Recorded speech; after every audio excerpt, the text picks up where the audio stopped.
The real reason. You're always busy. Escape from yourself. The noise that numbs you. You're always doing something. There's always a tab open, a message waiting, a task pending, a calendar filled to the brim with reminders, meetings, errands, projects, check-ins. You call it productivity. But deep down, something feels off. You feel restless when there's nothing to do, unsettled by silence, uncomfortable with stillness.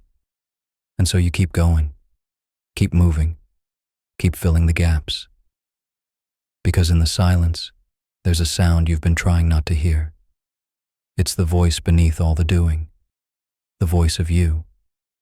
Not the version that smiles and checks boxes, not the one that earns praise for multitasking or never missing a deadline, but the version you buried beneath it all, the self that aches, the self that's tired, the self you've labeled lazy or unfocused or not enough.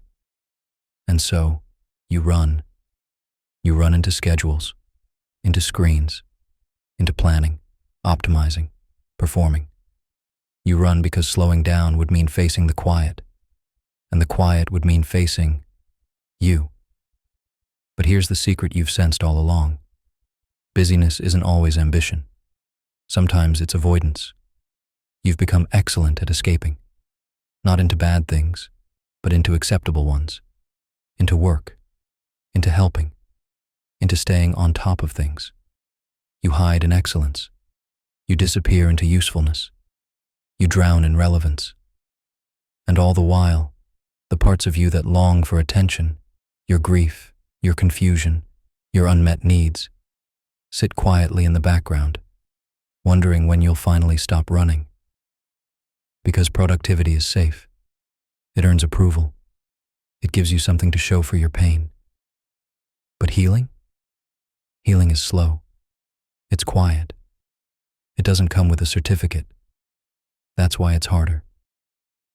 In the next part, we'll go deeper into how this pattern forms and why facing your inner silence might be the most powerful thing you'll ever do. The illusion of progress. It feels good to check boxes, to finish the list, to hear someone say, "You're so reliable." You start to believe that the more you do, the more you are, that your value is earned through output, through usefulness, through constant motion. But what if your to-do list is a distraction? What if it's a maze with no exit? You go from task to task, but when you stop, even for a moment, you feel hollow. Not because you've done something wrong, but because you've forgotten how to be. You've confused progress with motion, presence with productivity, worth with work. That's not your fault. You were taught early on to associate stillness with laziness, that resting was wasting, that doing nothing meant you were nothing. So you filled the silence with performance.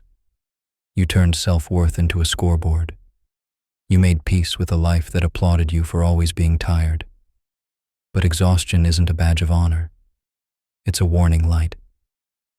The truth is, there's a difference between being busy and being alive. One is noise, the other is music. And right now, maybe your soul is asking for the quiet between the notes, the stillness where real change happens, the moment where you stop proving and start listening. We'll explore that silence in the next part, because what's hiding inside it might just be the part of you that's been waiting to be heard. The stillness you're afraid of. You sit down. No notifications, no podcasts, no background TV, just you.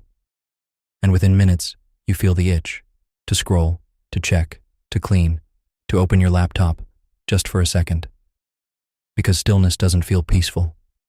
It feels like exposure, like all the noise you've buried, the questions, the guilt, the grief, is suddenly right there with you, breathing, staring, waiting. You call it boredom, but it's not boredom. It's backlog. It's everything you've avoided finally knocking on the door. And it's terrifying. You wonder, what if there's nothing underneath? What if the silence confirms your worst fears? That you're lost, that you're broken, that without your doing, you're no one. But silence doesn't confirm lies. It reveals truth. And the truth is, you're exhausted from pretending. You're tired of proving. You miss being. You miss simple things. Looking out a window without guilt. Walking with no destination.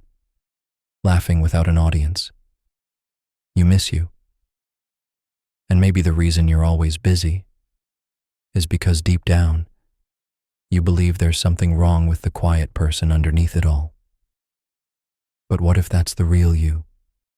What if stillness isn't a void, but a doorway? And if something here echoes, if even one line pulls at something you've been trying to ignore, don't walk away from that. Stay. Explore. Let this space keep meeting you where you hide from yourself. Because the journey back to you, it's better walked with mirrors, not masks. Next, we'll step through it. Together. The room with no mirrors. You've lived so long in reaction, to noise, to tasks, to expectations, that when it's quiet, it feels like you've disappeared. You look around for a reflection, something or someone to tell you who you are. But in stillness, there are no mirrors, just presence, just you. It's disorienting at first. You're used to defining yourself by what you do, who you please, what you achieve. But here, in this room with no mirrors, there's no audience, no applause, no gold stars, only a question. Who are you when no one is looking? If your worth isn't being constantly affirmed, does it still exist? If your time isn't filled with validation, is it still valuable? The discomfort is real, but so is the opportunity. Because in that stillness, you meet the self you've been postponing. Not the productive one, the present one, not the efficient one, the honest, the discipline of presence. It's easy to romanticize stillness once you've tasted it, to think, this is what I've been missing. But staying there, that's the hard part. Because as soon as you begin to slow down, the world doesn't. Notifications pile up. Deadlines loom. People expect you to be who you were, fast, responsive, productive.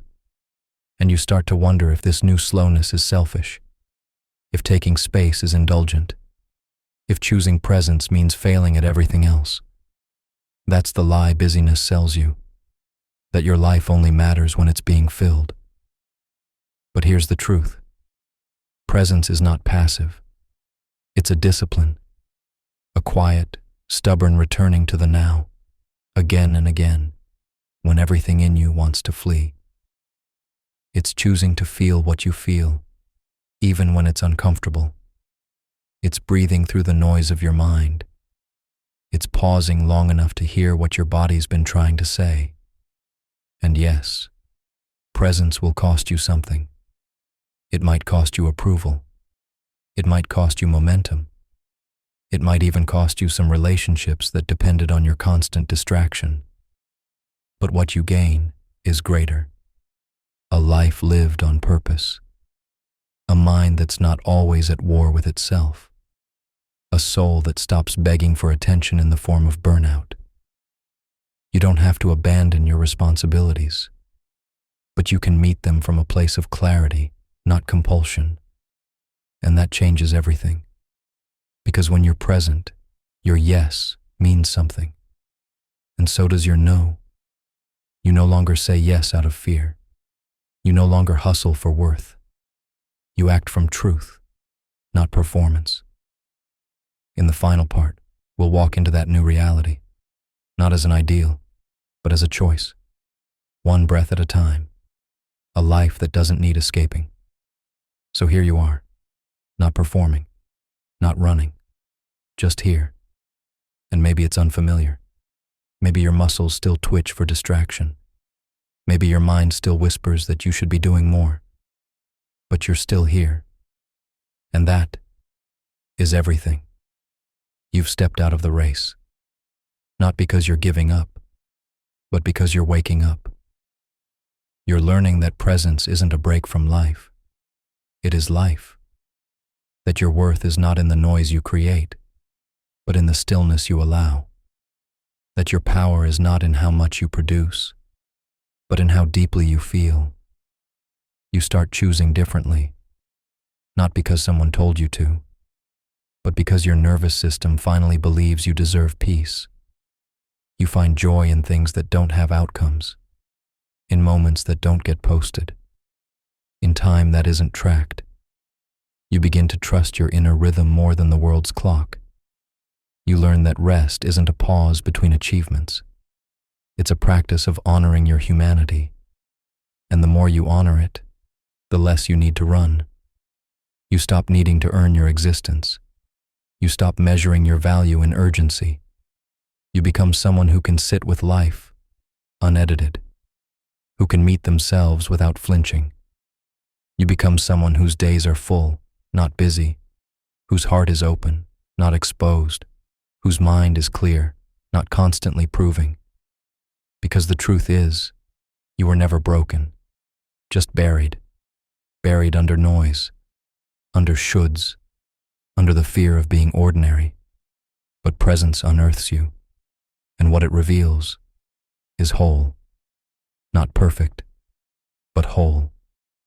So if you're still here, with me, with yourself, maybe it's time, not to chase the life you were told you should want, but to build the one you can finally breathe inside. A life that doesn't need escaping. A self you don't have to outrun. Just this. Just now. Just you. And maybe that's enough.